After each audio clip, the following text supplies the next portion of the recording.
నహూము గ్రంథము 3వ అధ్యాయము. నరహత్య చేసిన పట్టణమా, నీకు శ్రమ. అది ఎడతెగక ఎర పట్టుకొనుచు మోసముతోనూ బలాత్కారముతోనూ నిండియున్నది.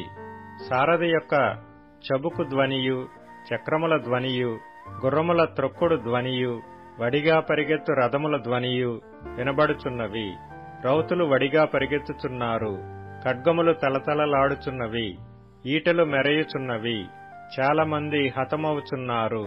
చచ్చిన వారు కుప్పలు కుప్పలుగా పడియున్నారు. పీనుగులకు లెక్కయే లేదు. పీనుగులు కాలికి తగిలి జనులు తొట్రిల్లుచున్నారు. చక్కని దానవై, వేశ్యవై, చిల్లంగితనమందు జ్ఞానము గల దానవై జారత్వము చేసి జనాంగముల మీద చిల్లంగితనము జరిగించి సంసారములను అమ్మివేసిన దానా, నీవు చేసిన అధిక జారత్వమును బట్టి సైన్యములకు అధిపతియగు యెహోవా వాక్కు ఇదే: నేను నీకు విరోధినై ఉన్నాను. నీ చెంగులు నీ ముఖము మీదికెత్తి జనములకు నీ మానమును, రాజ్యములకు నీ అవమానమును నేను బయలుపరుతును.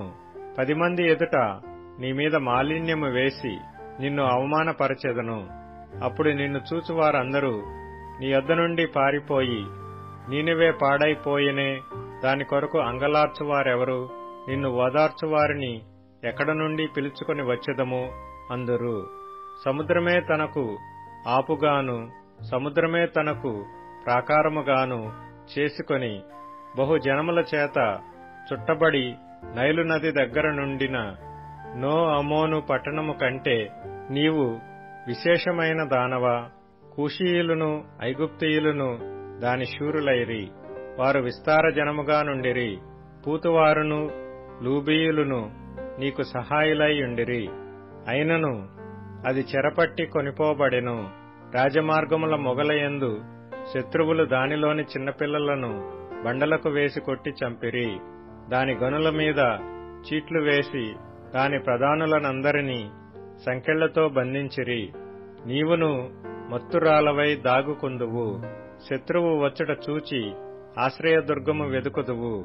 అయితే నీ కోటలన్నీయు అకాలపు పండ్లు గల అంజూరపు చెట్ల వలె ఉన్నవి. ఒకడు వాటిని కదిలింపగానే పండ్లు తినవచ్చిన వాని నోటపడును. నీ జనులు స్త్రీల వంటి వారైరి. నీ శత్రువులు చొచ్చునట్లు నీ దేశపు గవునుల ఎడ్డకర్రలు తీయబడియున్నవి. అగ్ని నీ అడ్డగడియలను కాల్చుచున్నది. ముట్టడివేయు కాలమునకు నీళ్లు చేదుకొనుము. నీ కోటలను బలపరచుము. జిగట మంటిలోనికి దిగి ఇటుకల బురదను త్రొక్కుము. ఆవములను సిద్ధపరచుము. అచ్చటనే అగ్ని నిన్ను కాల్చివేయును. ఖడ్గము నిన్ను నాశనము చేయును. గొంగళి పురుగు తినివేయు రీతిగా అది నిన్ను తినివేయును. నీవు సంఖ్యకు గొంగళి పురుగులంత విస్తారముగాను, మిడుతలంత విస్తారముగాను ఉండుము. నీ వర్తకులు లెక్కకు ఆకాశ నక్షత్రముల కంటే ఎక్కువగా నున్నను. గొంగళి పురుగు వచ్చి అంతయు నాకివేసి ఎగిరిపోయెను. నీవు ఏర్పరిచిన శూరులు మిడుతలంత విస్తారముగానున్నారు. నీ సైనికులు చలికాలమందు కంచెలలో దిగిన గొంగళి పురుగుల వలెనున్నారు. ఎండకాయగా అవి ఎగిరిపోవును. అవి ఎక్కడ వాలినది ఎవరికినీ తెలియదు. అష్షూరు రాజా, నీ కాపరులు నిద్రపోయిరి. నీ ప్రధానులు పండుకొనిరి. నీ జనులు పర్వతముల మీద చెదరిపోయిరి. వారిని సమకూర్చువాడొకడునూ లేడు. నీకు తగిలిన దెబ్బ బహు చెడ్డది. నీ గాయమునకు చికిత్స ఎవడనూ చేయజాలడు.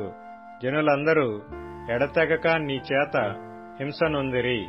నిన్ను గూర్చిన వార్త వినువారందరూ నీ విషయమై చప్పట్లు కొట్టుదురు.